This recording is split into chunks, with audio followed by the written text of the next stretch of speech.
Morning बच्चों। आओ class 10 की वर्कशीट नंबर 70 को देखिए बच्चों, जो कि 21 दिसंबर 2020 के लिए है। और बच्चों आज हम हमारा नया चैप्टर शुरू कर रहे हैं, चैप्टर 15 हमारा पर्यावरण। और ये चैप्टर बेटे आपके एग्जामिनेशन पॉइंट ऑफ व्यू से तो इम्पॉर्टेंट है ही, इससे 1 मार्क का क्वेश्चंस बहुत सारे आते हैं। साथ के साथ ये चैप्टर डिफ़िकल्ट भी नहीं है, बहुत आसान है, आप इसको बहुत आसानी से समझ सकते हैं चैप्टर को। और इससे 1 नंबर के क्वेश्चंस बहुत आते हैं, तो इसके छोटे छोटे जो पॉइंट्स हैं उनको आप ध्यान रखेंगे। सबसे पहले क्या दिया हुआ है, पारितंत्र। क्या होता है पारितंत्र? किसी क्षेत्र के सभी जीव तथा वातावरण के अजैव कारक संयुक्त रूप से पारितंत्र बनाते हैं। यानी जब हम पारितंत्र की बात करते हैं तो उस क्षेत्र में रहने वाले सभी जीव जंतु जो हैं, या फिर सूक्ष्म जीव ही क्यों ना हो वो, और वहाँ उपस्थित जितने भी अजैव कारक होते हैं, जैसे हवा है, मिट्टी है यानी कि मृदा है, तापमान है, तो ये सारे क्या हैं, अजैव कारक हैं। तो ये दोनों मिलकर, जैव तथा अजैव दोनों कारक मिलकर क्या बनाते हैं, पारितंत्र को बनाते हैं। अब यहाँ दिया हुआ है पारितंत्र के प्रकार। पारितंत्र के 2 प्रकार होते हैं, देखो नाम से ही पता चल रहा है आपके, प्राकृतिक तथा कृत्रिम। तो प्राकृतिक पारितंत्र ऐसे पारितंत्र होंगे जो पहले से ही प्रकृति में मौजूद है, यानी जो प्राकृतिक रूप से पाया जाता है, जैसे कि तालाब और झील। तालाब और झील मनुष्य ने नहीं बनाया, बल्कि ये पहले से ही मौजूद है। तो इस पारितंत्र में ये पारितंत्र जो है वो क्या होगा, प्राकृतिक पारितंत्र कहलाएगा। अब कृत्रिम पारितंत्र यानी कि जो मानव निर्मित है, मनुष्य ने जिसे बनाया है, जैसे खेत, बाग, एक्वेरियम, ये सब क्या हो जाएंगे, ये सब कृत्रिम पारितंत्र के उदाहरण हैं बच्चों।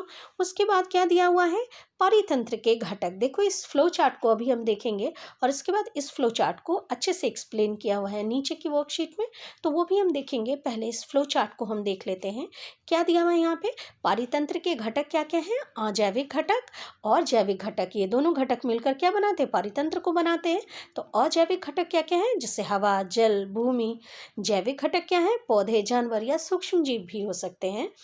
अब जैविक घटक को उनके पोषण के आधार पर, भोजन लेने के आधार पर, भोजन लेने के तरीके के आधार पर उनको देखो 3 भागों में बांटा गया, उत्पादक, उपभोक्ता और अपघटक। अब देखो उत्पादक जो हैं, उस उत्पादक तो हरे पौधे हो जाएंगे या ब्लू ग्रीन एल्गी हो जाएंगे, यानी कि हरे नीले शैवाल हो जाएंगे, जो अपना भोजन स्वयं बनाते हैं और वो भोजन के लिए किसी और पे निर्भर नहीं होते। अब जो उपभोक्ता हैं वो हैं क्या, शाकाहारी, मांसाहारी, सर्वाहारी और परजीवी। सबको बारी बारी से अभी हम नीचे देखेंगे बच्चों। यहाँ दिया हुआ है, अब सबसे पहले अजैविक घटक को समझाया जा रहा है। तो अजैविक घटक क्या होंगे, जितने भी उस पारितंत्र के निर्जीव घटक होंगे, जैसे कि हवा, पानी, भूमि यानी मृदा, प्रकाश, तापमान, ये सब क्या कहलाएंगे, अजैविक घटक कहलाएंगे। और जैविक घटक क्या कहलाएंगे, जैसे जितने भी सजीव घटक हैं, जैसे पौधे, जानवर, सूक्ष्म जीव, सभी क्या कहलाएंगे, जैविक घटक कहलाएंगे। अब हम यहाँ पर देखेंगे बच्चों कि पोषण के आधार पर जैविक घटकों को निम्न में बांटा गया है। तो सबसे पहले क्या है, उत्पादक। तो उत्पादक जैसे हरे पौधे व नीले हरित शैवाल यानी कि ब्लू ग्रीन एल्गी अपना भोजन स्वयं बनाते हैं प्रकाश संश्लेषण की क्रिया द्वारा, इसलिए इन्हें हम क्या कहते हैं, उत्पादक कहते हैं। उसके बाद दूसरे होते हैं उपभोक्ता। उपभोक्ता ऐसे जीव होते हैं जो अपने भोजन के लिए प्रत्यक्ष या परोक्ष रूप से किस पर निर्भर करते हैं, उत्पादक पर निर्भर करते हैं।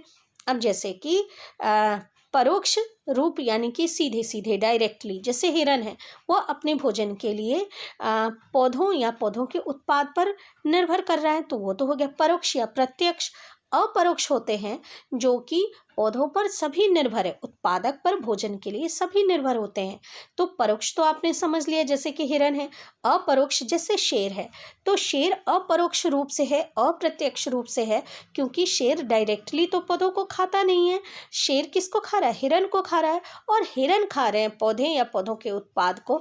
तो इसीलिए शेर क्या हो गया, अप्रत्यक्ष या अपरोक्ष रूप से किस पर निर्भर हो गया, उत्पादक पर निर्भर हो गया। यानी कि जितने भी उपभोक्ता होते हैं वो अपने भोजन के लिए प्रत्यक्ष या परोक्ष और अप्रत्यक्ष, जिसको कि हम अपरोक्ष भी कहते हैं, उसके लिए वो किस पर निर्भर करते हैं? उत्पादक पर निर्भर करते हैं अपने भोजन के लिए। अब देखो, उपभोक्ताओं को निम्न भागों में बांटा गया है। शाकाहारी, जो कि क्या खाते हैं? सिर्फ पौधे या पौधों के उत्पाद खाते हैं। ये सब आपने छोटी क्लास में भी पढ़ा हुआ है बच्चों, जैसे कि बकरी है, हिरन है, गाय है, भैंस है, ये सब हो जाएंगे। मांसाहारी, जो मांस खाने वाले जीव होते हैं, जैसे कि शेर है, बाघ है, चीता है।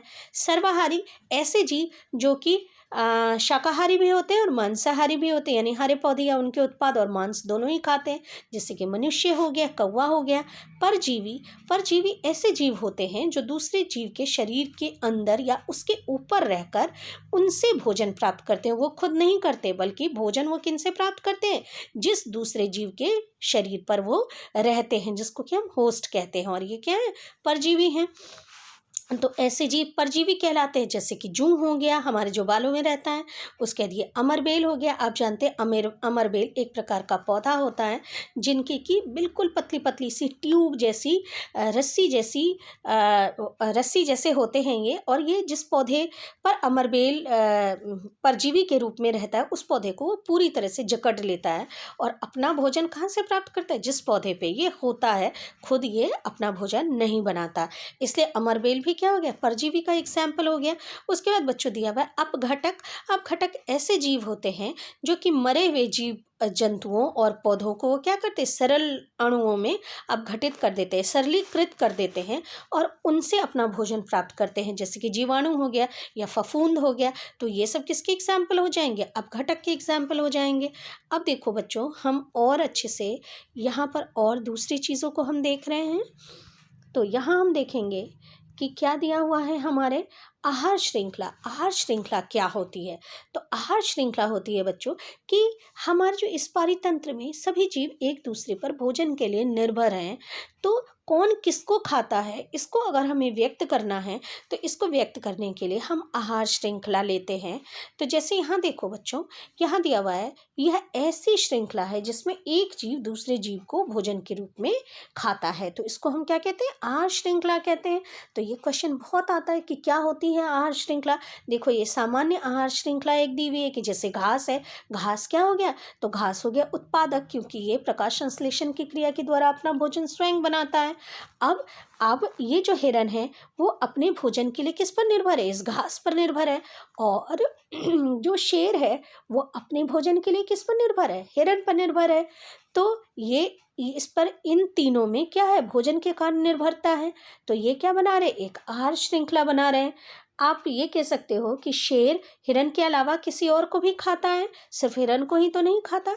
तो हाँ, आपकी बात सही है, लेकिन हम अभी एक सामान्य आहार श्रृंखला की बात देख रहे हैं बच्चों। उसके बाद हम फूड वेब की बात बाद में देखेंगे।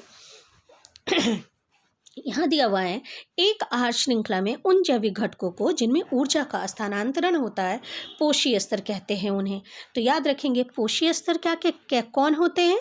पोषी स्तर किसे हम कहते हैं? तो जब हम देखते हैं आहार श्रृंखला में, तब जब ऊर्जा का स्थानांतरण जिन जैविक घटकों में होता है, उन्हें हम पोषी स्तर कहते हैं। अब देखो, जैसे घास से ऊर्जा का स्थानांतरण, जब हिरन खा रहा है घास को, तो यहाँ पर ऊर्जा का स्थानांतरण हो रहा है। यहाँ पर भी जब शेर खा रहा है हिरन को, तो यहाँ पर भी ऊर्जा का स्थानांतरण हो रहा है, यानी कि ऊर्जा बदल रही है एक रूप से दूसरे रूप में। तो यहाँ ये सब तीनों ही अलग अलग पोषी स्तर के कहलाएंगे। जैसे घास एक पोषी स्तर में होगा, हिरन दूसरे में और शेर तीसरे पोषी स्तर में होगा। तो आप देखेंगे कि ऊर्जा का प्रवाह पोषी स्तर में हमेशा ही एक ही दिशा में होता है, यानी कि ऊपर की दिशा में। आप देखो, ये हमारे बना हुआ है, एक पोषी स्तर बना हुआ है। ये देखो, ये एक पोषी स्तर बना हुआ है। यहाँ सबसे नीचे बच्चों लिखा हुआ है उत्पादक, फिर लिखा हुआ है प्राथमिक उपभोक्ता, फिर लिखा हुआ है द्वितीयक उपभोक्ता और फिर लिखा हुआ है तृतीय उपभोक्ता। तो यहाँ क्या होता है? हमेशा ही ऊर्जा का प्रवाह किस दिशा में हो रहा है? एक ही दिशा में हो रहा है।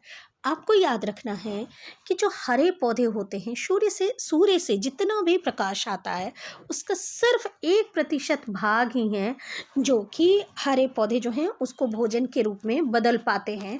बाकी सारी ऊर्जा जो है वो पौधे इस्तेमाल नहीं कर पाते। तो यहाँ पर आप याद रखेंगे कि एक नियम काम करता है ऊर्जा को ग्रहण करने का, उसको कहते हैं 10% नियम, ये देखो 10% नियम यहाँ पर दिया हुआ है बच्चों, जो कि क्या कह रहा है कि प्रत्येक पोषी स्तर से, एक पोषी स्तर से जब दूसरे पोषी स्तर में ऊर्जा का प्रवाह होता है तो सिर्फ 10% ऊर्जा ही एक पोषी स्तर से दूसरे में जाती है। देखो यहाँ आप जो भी देख पा रहे हैं, यहाँ है प्राथमिक उपभोक्ता, फिर है ये द्वितीयक उपभोक्ता और ये है तृतीयक उपभोक्ता। तो ये 3 आपके पोषी स्तर यहाँ पर दिख रहे हैं। तो एक पोषी स्तर से जब दूसरे पोषी स्तर में ऊर्जा का स्थानांतरण होगा, मान लो प्राथमिक उपभोक्ता से जब द्वितीय उपभोक्ता में जाएगा, तो प्राथमिक उपभोक्ता में जितनी ऊर्जा है उसका सिर्फ 10% ऊर्जा ही द्वितीयक उपभोक्ता में जाएगी, और द्वितीय उपभोक्ता में जितनी ऊर्जा है उसका सिर्फ 10% ऊर्जा किस में जाएगी, तृतीय उपभोक्ता में जाएगी। तो बाकी 90% ऊर्जा का क्या हुआ, तो कहा जा रहा है कि 90% ऊर्जा जो होती है उस पोषी स्तर में जो जीव होते हैं उनके जैव प्रक्रम में उसका इस्तेमाल हो जाता है। अब यहाँ से आपकी क्वेश्चन क्या बन जाता है कि 10% नियम को समझाइए। तो 10% नियम क्या है कि एक पोषी स्तर से दूसरी पोषी स्तर में केवल 10% ऊर्जा का ही प्रवाह होता है, और इसी को हम 10% लॉ या 10% नियम कहते हैं। ये जूल का 10% नियम है। अब एक और क्वेश्चन यहाँ से बनता है बच्चों कि ऊर्जा ह्रास के कारण आहार श्रृंखला में 3 या 4 पोषी स्तर होते हैं। तो यहाँ से क्वेश्चन ये बनकर आता है कि क्यों किसी भी आहार श्रृंखला में 3 या 4 ही पोषी स्तर होते हैं, क्यों उससे ज़्यादा पोषी स्तर नहीं होते। तो आप सीधे सीधे इसका आंसर लिखेंगे, क्योंकि ऊर्जा का ह्रास होता है यहाँ पर, सिर्फ 10% ऊर्जा ही एक पोषी स्तर से दूसरे पोषी स्तर में जाती है।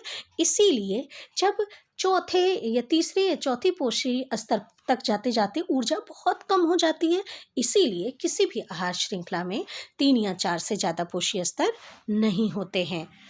उसके बाद देखेंगे बच्चों, जैव आवर्धन हम किसे कहते हैं। तो जैव आवर्धन दिया हुआ है, आहार श्रृंखला में हानिकारक रसायनों की मात्रा एक पोषी स्तर से दूसरे पोषी स्तर में जाने पर बढ़ती है। देखो अगर मान लो हानिकारक रसायन है, मान लो हम ऐसा जल पी रहे हैं जिसमें कि आर्सेनिक है, लेड है, तो ये क्या होगा, ये कैसे हुआ कि मान लो कि सिंचाई हुई और ऐसे ही जल जिसमें आर्सेनिक की मात्रा ज़्यादा है, ऐसे जल को खेतों में सिंचाई के रूप में प्रयोग कर दिया गया, तो वो जो रसायन है वो उन पौधों में आ गया। उन पौधों को किसने खाया, मान लो कि किसी शाकाहारी ने खाया। उस शाकाहारी को किसी मांसाहारी ने या मनुष्य ने खाया, तो मनुष्य में धीरे धीरे करके क्या हो गया, उस हानिकारक रसायन की मात्रा क्या हो गई, बढ़ गई। तो इसी को कहा जा रहा है कि जो हानिकारक रसायन होते हैं वो पचते नहीं है हमारे शरीर में, बल्कि वो इकट्ठा होते चले जाते हैं। तो ये हानिकारक रसायन जो होते हैं एक पोषी स्तर से दूसरे पोषी स्तर में जब जाते हैं तो इनकी मात्रा क्या होती है, धीरे धीरे बढ़ती जाती है। इसीलिए इसे हम क्या कहते हैं, इस प्रक्रिया को हम क्या कहते हैं, जैव आवर्धन कहते हैं। तो यहाँ और भी क्या दिया हुआ है कि ऐसे रसायनों की मात्रा सबसे अधिक किसमें होती है, मानवों में होती है। मनुष्य में वो रसायन हमें परिलक्षित हो जाते हैं, ज़्यादा हो जाती है उनकी मात्रा, और इसके कारण हमें विभिन्न तरह की बीमारियां हो जाती है, जैसे कैंसर तक हो जाता है। क्यों होता है, मनुष्य में ही क्यों परिलक्षित होता है, क्योंकि मनुष्य प्रत्येक आहार श्रृंखला के सबसे शीर्ष पर है, सबसे ऊपर है। तो हमने जाना था कि एक पोषी स्तर से दूसरे पोषी स्तर में जाने पर धीरे धीरे इसकी मात्रा क्या होती है, बढ़ती चली जाती है, धीरे धीरे इकट्ठी होकर ये बढ़ती चली जाती है। इसलिए मनुष्य में इसके जो हानिकारक प्रभाव हैं इन हानिकारक रसायनों के, वो दिखने लगते हैं। तो ठीक है बच्चों, ये भी आप याद रखेंगे कि क्या होता है जैव आवर्धन। अब उसके बाद पहला क्वेश्चन हम देखते हैं। पहला क्वेश्चन दिया हुआ है, यदि उत्पादक स्तर पर 10,000 जूल ऊर्जा है तो प्रथम पोषी स्तर पर कितनी ऊर्जा होगी। देखो उत्पादक स्तर पर कितना है, 10,000 जूल ऊर्जा है, तो प्रथम पोषी स्तर पर क्या होगा, 10% नियम हम लगाएंगे।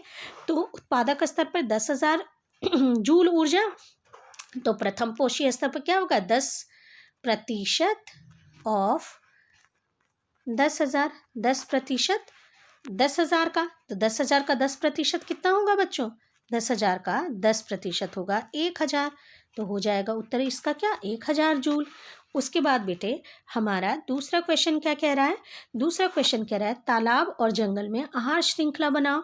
तो तालाब की आहार श्रृंखला होगी बच्चे, आप लिखेंगे पादप प्लवक, पादप प्लवक, पादप प्लवक जो है ये बेटे इसको प्लैंकटन भी कहते हैं।